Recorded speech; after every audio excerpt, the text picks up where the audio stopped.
called The Good Place. Maybe some of you have seen it. The show's general premise is that there is a good place, which is kind of like heaven, and a bad place, which is like hell. It's a crazy storyline where a group of people who have died think they're in the good place, but it has been a trick by the bad place to make them think so. There are lots of funny situations and surprising commentaries on culture and religion. But I want to tell you about one episode that really made my heart stop. In this episode, this group of people who died will soon be going to the judge of all things to present their reasons that they should be able to go to the good place. In preparation, they do some research into whether there are any people who should have been getting into the good place, but who weren't admitted. And they found out that no one had been admitted to the good place in many, many years. No one. Digging some more, they discovered why. And they shared the reason why, which had to do with the point system. And that was the part that really knocked me over. So he said this: you see, years ago, if you went to pick a flower in a field and gave it to your grandmother, it would be a lovely thing, and it would give you 100 points towards getting in the good place. Now, you can't pick a flower because the field belongs to someone else.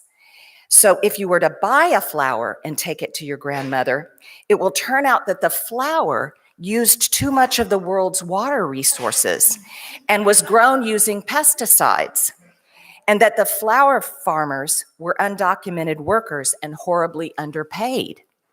And when you delivered the flower, it was embarrassing how much packaging. And not only that, as soon as she smelled the flower, your grandmother's allergies acted up. So how many points for getting into the good place? Minus 10,000. So my question this morning is, how will you use act in a way today that is so complicated and so difficult to do the right thing? First, let's just take a breath. Let's just breathe in through your nose, breathe out. Feel your feet on the earth. Because we need to start calm and take time for reflection if there's any way we're going to figure this out. So allow the air to fill your belly, and then you can feel it through your nose coming out. And when you feel centered, it can be time to reflect on something in your life that you struggle to do the right thing. And just sit with it for a moment.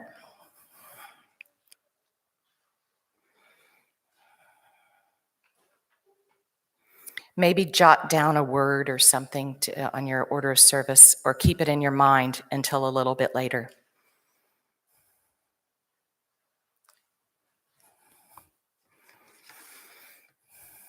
I hope we find support today to help with these dilemmas that we face, to see what Unitarian Universalism, our beloved religion, can tell us about how we can live our lives with more of what would head us to a good place or a good life here on earth. Unitarian Universalism has 7 principles. Each of them has great depth. Each offers a great challenge, and each can provide guidance for our lives. Let's take another look at them if you open your order of service to the ones for adults. This morning we'll be paying attention to mostly the first principle, but also the last. So if you would, take a look at how they're laid out. There is an important balance that highlights both the value of the individual and the common good. Starting with the first principle, we move toward the more individual focus to the focus of community as we go toward the seventh. The first principle highlights the worth and dignity of each individual. And the seventh principle balances it on the far end with respect for the interdependence of all existence. The principles go from a focus on individual, independence, on separateness, in opportunity and responsibility, toward interdependence, or we are all in this together, and one thing affects everything else. This balance continues as we go through each principle, moving from self and one-on-one relationships toward world community, democracy, and addressing the larger communities we are part of in the world. In thinking about this idea of independence and interdependence, if we look around in our culture to see what gets the biggest bill, think for a moment about the messages we get from society about connection with all existence versus the messages we get about the individual, separateness. Which is more valued? In messages from American culture, there is hardcore individualism. Individual choice with as little interference from government, from past generations, from anything. Individual freedom is highly valued. Some progressive education philosophers at the beginning of the 20th century, such as John Dewey, provided counter philosophies emphasizing interdependence due to an already existing overemphasis on individualism, and we're talking about the early 1900s. But those were not the ones that stuck. And to be truthful, individual choice is to be valued. I don't want to say that it's not. I do value it myself. It can be at the heart of a happy, healthy, creative life. When we are in the flow of creativity, whether with words, music, a paintbrush, a work project, or a problem to solve, we can bring all our experience and imagination to that moment when we can create, observe, reflect, and then change as necessary. For me, this creative flow is spiritual in nature, connected to something of the mystery and something beyond myself. We want this opportunity for creativity and choice for ourselves and for everyone, rather than allowing the biases of our culture to suppress or hold back the chance to act, for anyone to act on their own dreams and talents. But there are problems with too much individualism. One is the lack of awareness that we are in fact connected to one another and to the earth and all her creatures. And second is that lacking awareness leads to some people being hurt when others act in negligence or with privilege. And privilege created through our capitalistic, landowning, material-driven industrial systems causes all of us deep problems, as we saw in the scenario from The Good Place. If I am true to the first UU principle, I must ask, how does the choice I'm making hurt others? This is a hard ask because we make hundreds of decisions every day. And it is impossible to control the big systems we live in and difficult to even influence them. And it is part of our human nature to advocate for ourselves and our children above others. But when we try to be aware and try to make some decisions with these issues in our minds and hearts, it will make a difference. And we can also work to try to change systems, influence them. So our first principle, we covenant and affirm the inherent worth and dignity of every person. It is not only about freedom for each individual to choose their life. It is about worth. Each human being has value. is worthy of dignity and the chance to live life as full as they can. Everyone has a place. Everyone has something to offer. This principle suggests it cannot be taken away. In fact, it's a fact of existence, inherent. All around us, everywhere we look, in the news or our social media feeds, is the fight for human rights. In this fight, competing worldviews have erupted. Individualism versus communalism. Tradition versus progressive ideas. At its base, the concept of human rights is the question of whether each person has worth and dignity. We are contending that each person has inherent worth by the virtue of being human. And this idea is not unique to Unitarian Universalism. Some form of this belief is present in many other religions. I'll mention a couple.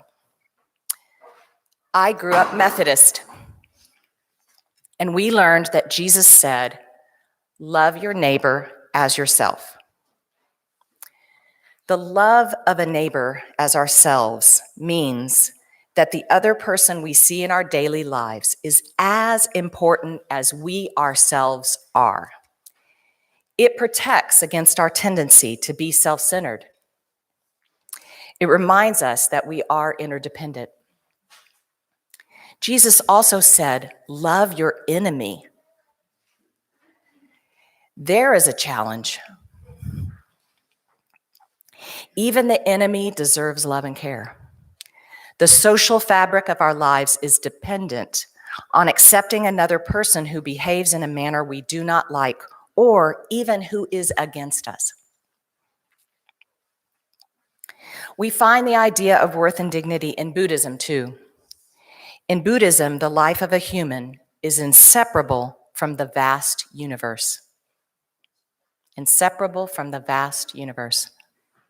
In Buddhism, the starting point is the value and sanctity of all life.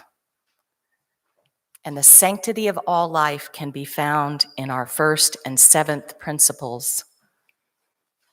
The connection between the two. The respect for the interdependent web of all existence of which we are a part, and the inherent worth and dignity of every person. I'm going to share with you a short story about a 19th century Unitarian preacher named Theodore Parker. It's about when he was a boy, something that happened to him, that he says no event in his life made so deep and lasting an impression. Walking home one day, Theodore saw a lovely pond with rare flowers in bloom. He stopped to enjoy it, and he saw basking in the sun a spotted tortoise. Parker wrote, "I lifted the stick I had in my hand to strike the harmless reptile, for though I had never killed any creature, yet I had seen other boys out of sport destroy birds and squirrels and the like, and I felt a disposition to follow their example. But all at once something checked my little arm, and a voice within me said loud and clear, 'It is wrong.' I held my uplifted stick in wonder at the new emotion. I hastened home and told the tale to my mother and asked what it was that had told me it was wrong. And she wiped a tear from her eye with her apron, and taking me in her arms, she said, 'Some call it conscience, but I prefer to call it the voice of God in the soul. If you listen and obey it, then it will speak clearer and clearer and always guide you right. But if you turn a deaf ear and disobey, then it will fade out little by little and leave you without a guide. Your life depends on heeding this little voice,' she said. You may know that voice within you. The voice is connected to these two principles. The voice is connected to our knowing the worth and dignity of every person. The voice calls out our respect for the interdependent web of all existence. Every part is worthy and important and crucial to the whole. And it is that still small voice that tells us treating others without dignity is wrong.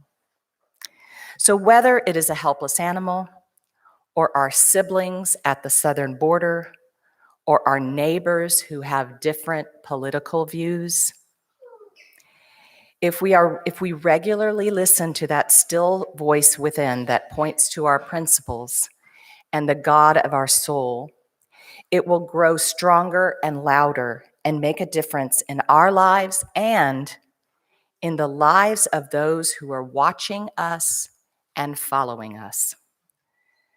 The good place and the bad place for Unitarian Universalists have always been here on earth. Moving the arc towards good relies on our practicing our principles in our daily decisions and not being complacent. It relies on developing that still small voice within. This week, when we struggle to do the right thing in certain areas of our life, and we will, I invite you to reflect on our principles, to journal, and to discuss them with your friends and family as you struggle to figure out what to do. But before I end, I want to say one last thing, and that is that love is also at the heart of our religion. And while we take our principles to live them out more fully in our lives, may we also love ourselves and others as we do. So the struggle you may have jotted down when we did our deep breathing earlier, the way you struggle to do the right thing in a certain area of your life, I invite you to bring forgiveness to your mind, as well as the energy of hope and that still quiet voice within, and to reach out to others here in the church community for ideas, for help, and for support. Because together, decision by decision, we will work to create the better world we envision. May it be so. Amen.